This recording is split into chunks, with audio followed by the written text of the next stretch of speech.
ওমর কান্না করে 27 বছর পর্যন্ত আমি ধোঁকায় পড়েছিলাম, এখন আমি আল্লাহর কাছে আসছি, ও আল্লাহ আমারে মাফ করে দাও।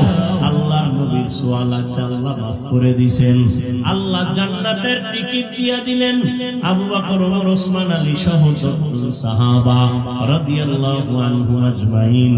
এরপর ওমরের কান্না বন্ধ নাই। জান্নাতের টিকিট পাইয়াও আবু বকর কাঁদেন, ওমর কাঁদেন, আল্লাহর কাছে কেমনে দাঁড়াবো? অতএব বান্দা তওবা করো, ও বৃদ্ধ বাবাজি, আল্লাহর কাছে তওবা করেন। আবু বকরের মতো গোলাম বুড়া হয়ে গেছে, নবীরে পাইয়া কান্দে, নবী গো আমার জীবনের বেশিরভাগ গুনাহ কাটাইলাম, জাহান্নামী হইয়া আপনারে পাইয়া আমি তওবা করে নিলাম। আবু বকর যদি পারে, ও বুড়া বাবাজিরা আপনারা কেন পারবেন না? হ্যাঁ, ওরে